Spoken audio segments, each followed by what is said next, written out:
Welcome to Let's Get to Unboxed. Now your host, James Christopher. And welcome to Let's Get to Unboxed. I am your host, James Christopher, and thank you for joining us as we take a look at the Lancaster Jet Hawks. Now, we were destined to get some gear from the Jet Hawks the minute they hired my really good buddy, Jess Canaster. Jess and I have become very close over the last year, and those of you who listen to the Let's Get To podcast, and you should, know that we followed Jess as he left the Midland Rockhounds last year, went through the winter meetings job application process, and ended up getting a job with the Jet Hawks.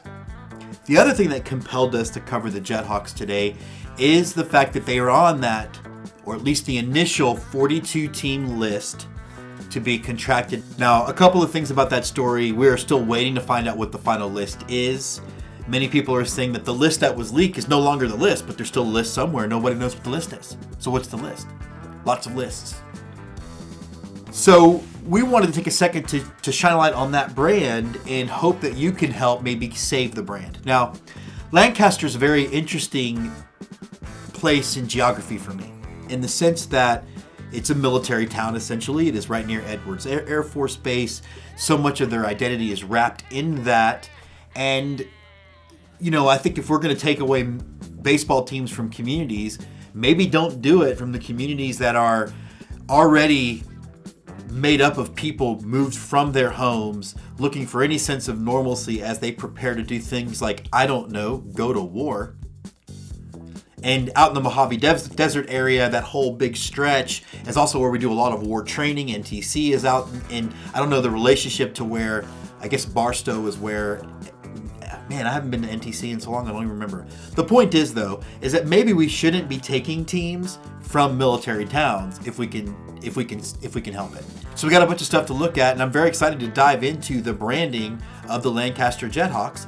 So let's get started. Abracazam. Wow, look at that. Magic. So we start with the Lancaster Jet Hawks ball cap.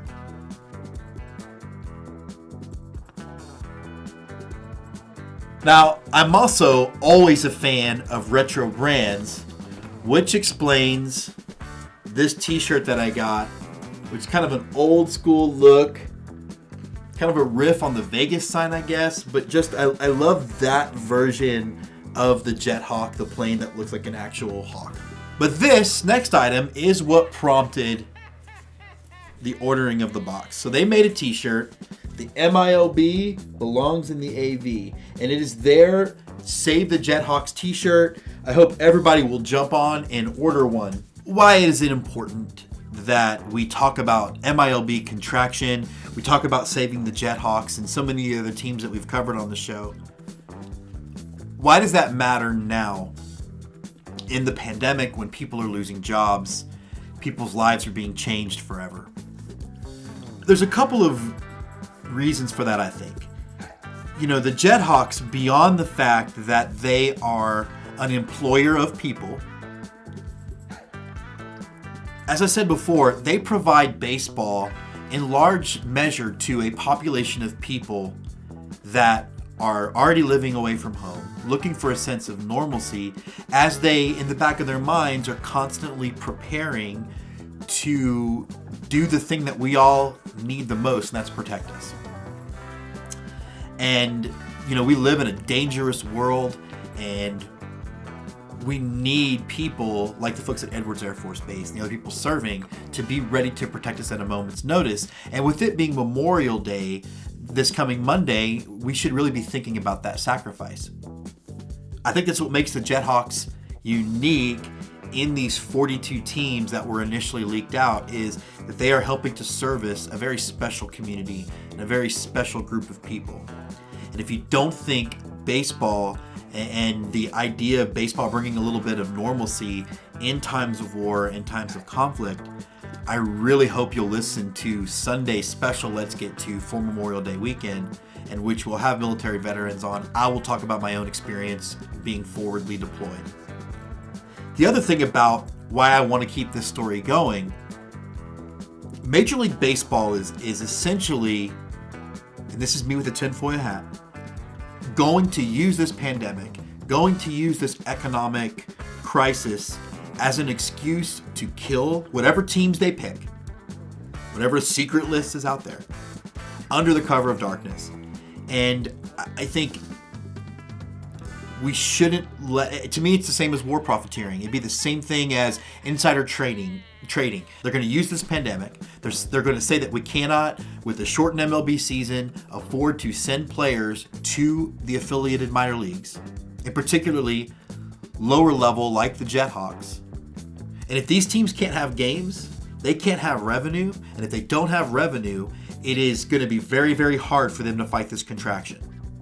Now, the government's involved. We need to keep pressure on them. So jump online, get one of these shirts, support these teams, support small business. Say that you don't support rich mega industry coming in and destroying communities so it'll help them save a few dollars.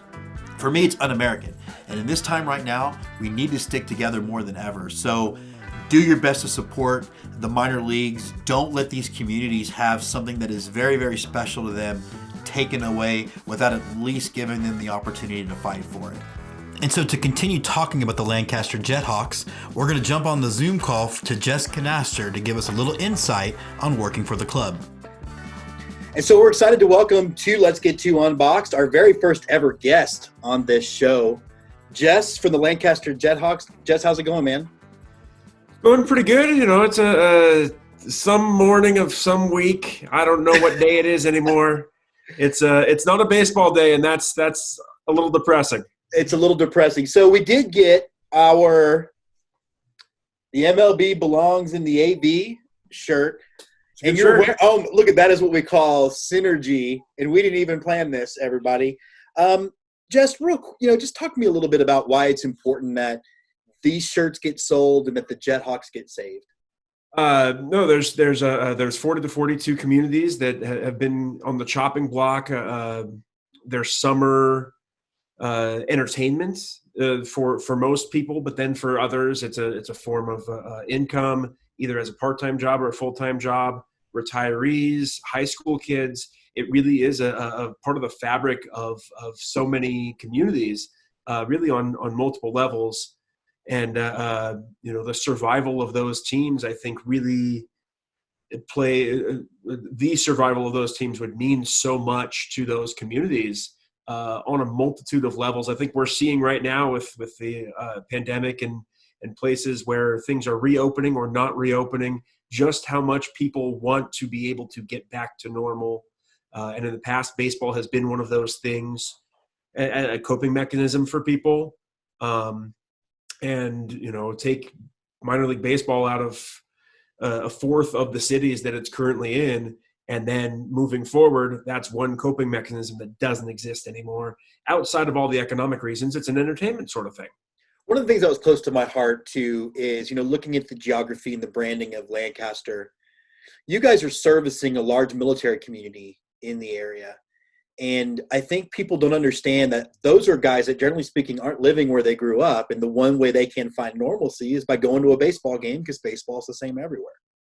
Yeah, Sundays here are military Sundays. I mean, a lot like San Diego at the major league level, and a lot of other cities really tap into the military side of things. Edwards Air Force Base is what's here in the Antelope Valley. That's the AV in the MILB and the AV for good people who may not know the geography, but that is this area. But there's Edwards Air Force Base here, but then beyond that, there's a lot of other aviation. NASA has a spot here. There's a couple other testing facilities for Lockheed Martin, Northrop Grumman, all here. And so I think you hit the nail on the head perfectly. Baseball is a uniter. It's somewhat of a comfort. Back to the previous question. It's so much of a comfort to be able to go to a baseball game that it doesn't matter who's playing. That it is such an escape that it can make you feel at home wherever you are. And then, of course, when you have the guys in your hometown that you're currently in wearing that across their chest, the city name across their chest, that is the great I think, localizer of where you are. I have two more questions for you. One of the things that I think had lost on me until I kind of, when we were preparing to talk, I was thinking about the advertisers, because I think for a lot of these like low A and single A and double A teams, it's not big national brands. These are also small businesses that are reinvesting in their community to keep those businesses going. You really do interrupt a real economic chain when you remove one of these teams. Oh yeah, and one of the things that I think people have been able to maybe re-realize, or maybe never knew at one point, is how even the larger corporations that have franchises in certain areas, they pour money into teams just like anybody else. And then a franchisee who may own, McDonald's or Burger King or whatever it may be, you think, national brand, they're going to be fine. Right. But it's one guy who owns a few stores locally, and if he, that's his source of income. And then of course the mom and pop shops, the one-off places that don't have the national recognition, those are the places that rely on maybe a minor league baseball team even more, because people are going to know the golden arches. They're going to know the stuff that they can see on TV. You're not necessarily going to be able to see, the Auntie Sue's sandwich shop or whatever it may Right. be. Bobby Wayne's RV is a big one for us with the Jet Hawks, and they sponsor a whole bunch of things. But without that just gentle push of us, they might still survive, but the sponsorship dollars, I mean, these are small places that don't have a lot of money to spare. And I think if they didn't believe that their sponsorship money was going to go to helping further their business, they wouldn't be investing in minor league teams anyway. And I don't think you'll find any minor league teams that are at a shortage of local businesses like that. So truly they believe that we help them, and without us around, we can't help them. All right, so what can we do then? I know that the Jet Hawks have a connection with the senator that wants people writing emails and stuff like that. What can we do to help get involved? Well, with the Jet Hawks specifically, it's all detailed. There's a page on our website. The hashtag is Save Our Jet Hawks. It's an email campaign to Representative Kevin McCarthy, who is the House Minority Leader, and the representative for the part of Lancaster that the Jet Hawks are in. But I'd say locally, just write to all congressional leaders, senators, and representatives both in whatever local districts these teams are covered. I mean, the list is pretty well known, unfortunately, at this point. Yeah. So if people have the time, which maybe you do right now because you're sitting at home and you can only do so much work and emails. I can only reorganize the office so many times. Yeah, for me, it's I had a Google inbox when this started of over 100,000 unread emails. Wow. So that's been a I guess my reorganization of sorts, because Google's been bothering me saying I don't have any space for emails anymore. Yet I keep getting more, so I don't quite understand how that works. Right. But yeah, right local congressional leaders. Obviously, and I've had this conversation with people, there are some very important things that are democratically elected leaders need to be responsible for right now, that minor league baseball is kind of, understandably not the most important, but at the same time, there are leaders because they're supposed to represent us. They're supposed to make decisions positively that will affect us in a good way. And there are lots of people affected. I mean, I work for a team that may not exist next year, and that's a full-time job, but there are hundreds of part-time staff who would come work for us in the summertime, high school kids, people home from school from the summer, from colleges, just trying to make a little bit extra money, retirees, yeah. just want to get out of the house. And then everybody else in between who's just looking for a little extra income, who will be out of work And, not everybody will have the luxury of being able to just relocate to where there's another minor league team, or any other sports, because really that is it in this area outside of high school sports. LA is not far, but it's not close enough.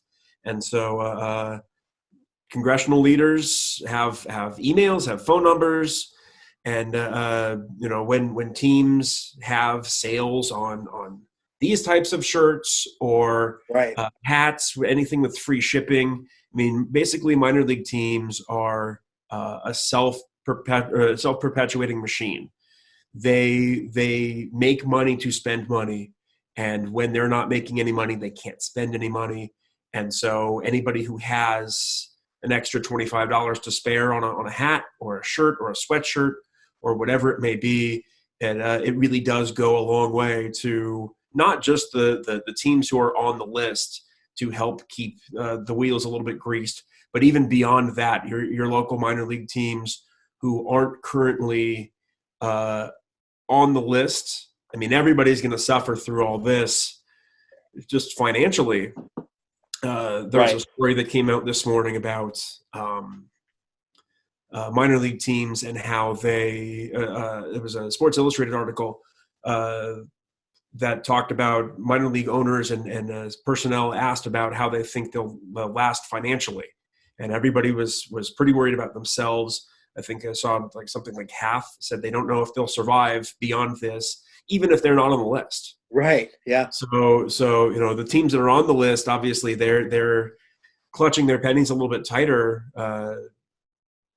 because there might not be anything beyond this. But yeah, reach out to the local minor league teams, reach out to the local representatives or senators. And I mean, there are ways to be involved.